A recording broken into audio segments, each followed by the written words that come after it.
François Bayrou a présenté son plan à 43,8 milliards d'euros d'économies pour le budget 2026. Un plan de volets, stop à la dette et en avant la production. Et on se pose ce matin cette question, les retraités sont-ils particulièrement touchés par ce budget? Et avec nous, Denis Gravouille, secrétaire confédéral de la CGT. Bonjour.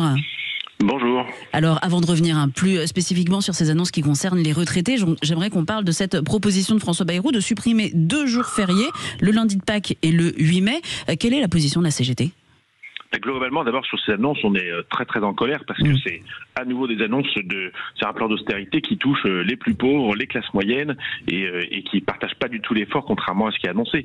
C'est par exemple encore la plus violente réforme d'assurance chômage qui va encore supprimer les allocations chômage à des gens qui vont perdre leur emploi. Par exemple, on a plein de licenciements en ce moment et on pourrait se retrouver avec des gens qui n'auraient pas le droit aux allocations chômage parce qu'ils ont été en CDD ou en intérim, ou alors raccourcir la durée, donc c'est à double peine. Et puis sur les jours fériés, effectivement, c'est 2 jours cadeaux pour les employeurs, pour le patronat, puisque en gros, on va être obligé de travailler 2 jours pendant que l'employeur fera des profits, et nous, on aura perdu 2 jours de congé. Donc, on n'est pas du tout le pays qui a le plus de jours de jours fériés. On en a moins qu'en Allemagne. Donc, c'est un plan contre lequel il va falloir lutter et dès la rentrée s'organiser pour empêcher ce plan d'être voté. Oui, vous allez manifester, c'est ça ? On est en train d'y réfléchir, mais oui, il va falloir monter les mobilisations pour que ce soit empêché et que ce ne soit pas voté, parce que c'est une catastrophe. C'est un plan de récession. En plus, c'est un plan qui va nous amener dans le mur. C'est la poursuite de l'aggravation de la politique qui nous a déjà amené là où on en est. Alors, concernant ces annonces, le Premier ministre a parlé d'une année blanche sur les prestations sociales et donc les pensions de retraite. Concrètement, ça veut dire quoi pour les retraités ? Ça veut dire que ça ne va pas augmenter, aucune pension de retraite, aucun minima sociaux. Par contre, le gel des impôts, le gel du barème des impôts, d'après ce qu'on a compris, ça veut dire que lui, il va progresser.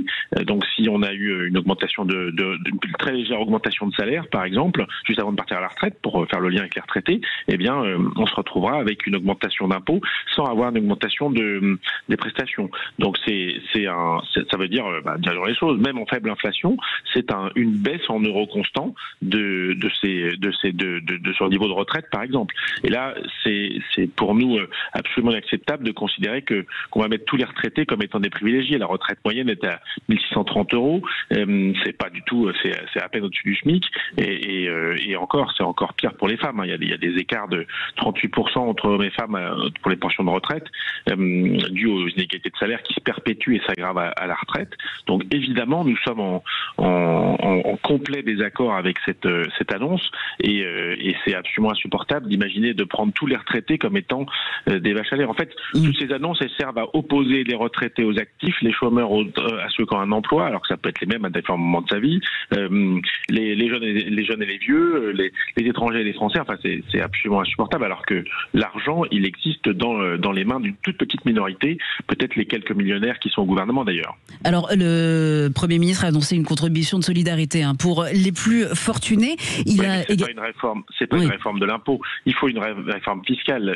Là, on a vu qu'on a eu un rapport de l'INSEE il y a quelques jours qui est sorti, qui a montré qu'on est revenu 50 ans en arrière en termes d'inégalité. On est revenu aux années 70 et maintenant pour acheter par exemple un appartement dans une grande ville, il faut être héritier. C'est la seule façon d'y arriver. Donc la société du mérite et du travail, c'est un mensonge. On est en train de donner les clés à une infime minorité comme avant la Révolution. Et ces suggestions, par exemple, une réforme fiscale en profondeur, vous allez les faire au gouvernement ? Vous les avez peut-être déjà faites. Est-ce que vous allez répéter ces propositions au gouvernement ? On les a déjà faites et on n'a clairement pas été entendu. Le gouvernement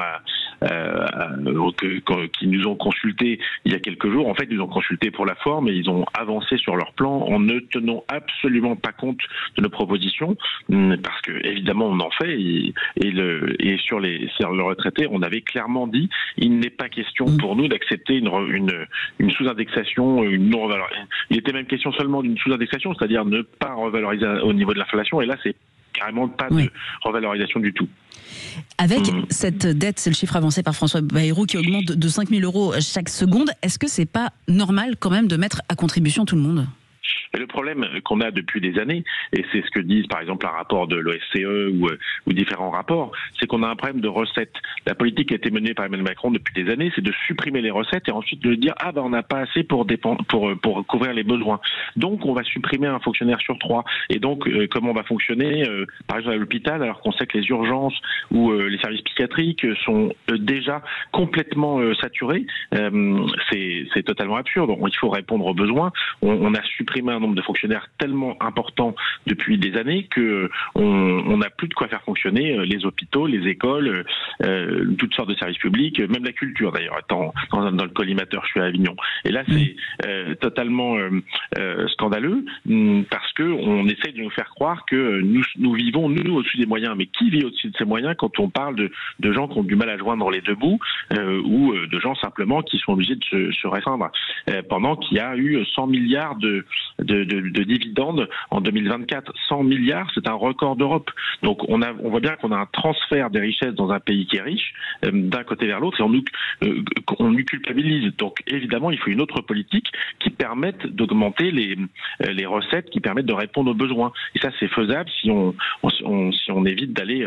Et en plus, ces personnes qui sont prétendument des grands économistes qui savent gérer sont en train de nous mettre dans le mur parce que, effectivement, la dette augmente. Simplement, elle se gère à long terme pour que ce ne soit pas un plan d'austérité qui se retourne contre la grande majorité de la population et qui, en plus, plonge le pays dans une récession. Parce que si on vous baisse vos pensions de retraite ou vos salaires et que en